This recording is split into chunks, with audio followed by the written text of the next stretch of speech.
Welcome back to N's Notebook LM. Today, we're diving into a really revolutionary way to think about peak performance, and it all comes from the book Thinking Body, Dancing Mind. We're going to explore something called Taosport, which is this incredible blend of Eastern philosophy and Western psychology that might just change the way you take on, well, pretty much any challenge. So, let's set the stage. We're going to start with a problem that probably feels super familiar to a lot of you. It's this intense, high-pressure, win-at-all-costs mindset that you see basically everywhere in our culture. The book kicks off with this really powerful story. One of the authors, Jerry Lynch, took his 5-year-old son, Danny, to a Little League game.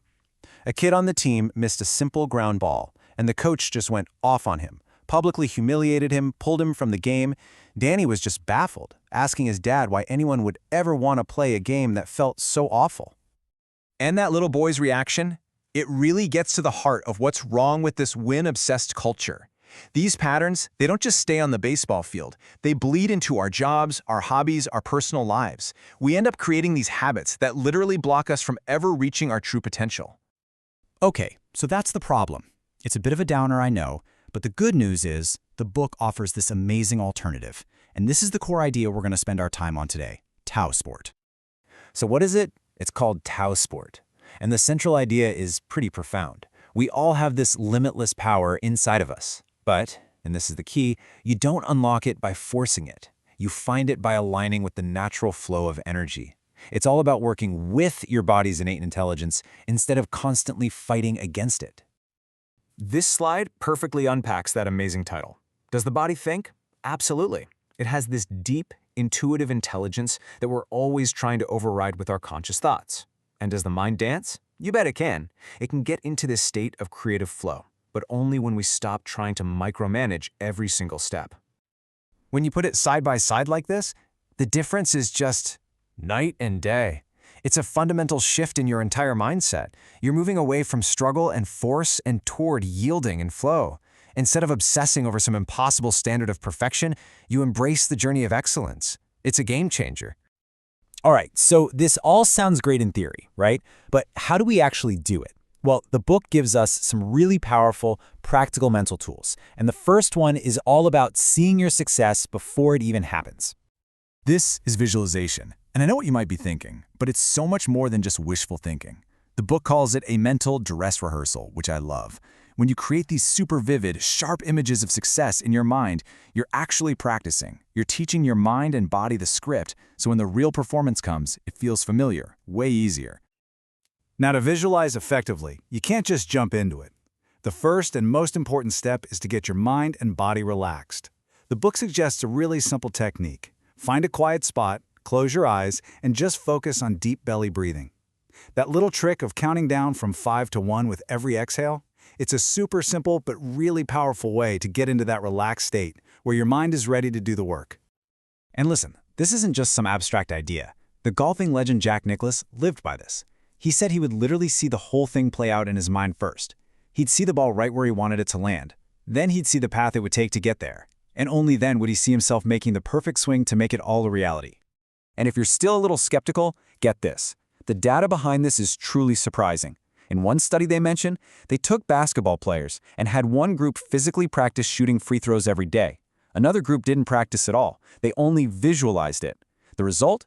The visualization group improved almost as much as the physical practice group. Your mind is an incredibly powerful training tool. Okay, so visualization is one massive tool in the Taosport kit. The second one is all about the language we use, and more specifically, the language we use with ourselves. We're talking about affirmations. These are basically strong, positive statements that you consciously use to replace all that random negative chatter that runs through our heads all day. They're like pre-planned thoughts you use to reprogram those old, unhelpful beliefs and steer yourself in a much more positive direction. Now, to make these actually work, the book gives us a pretty clear formula.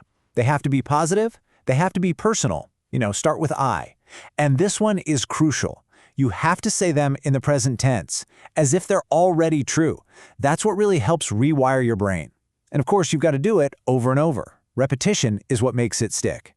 The book offers this super simple but really profound one. What I believe, I receive. I mean, that just perfectly sums up the whole idea, right? Our mindset literally creates our reality.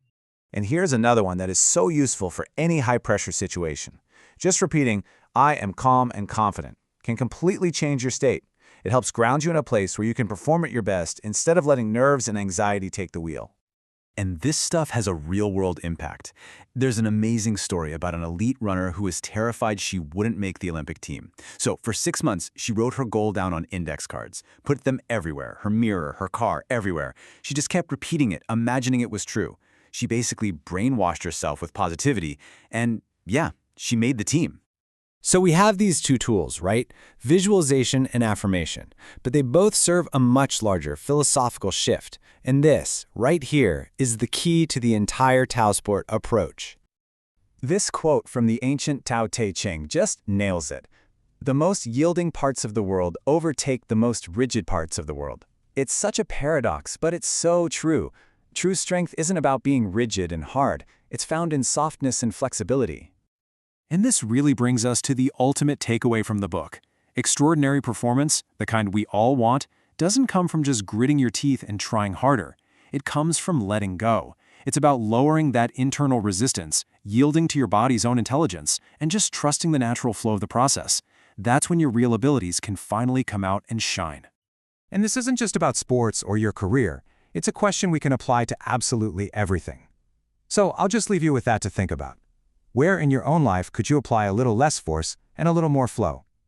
If this topic has captured your interest and you'd like to dive deeper, the book is called Thinking Body, Dancing Mind by Jerry Lynch and Chongliang Al Huang.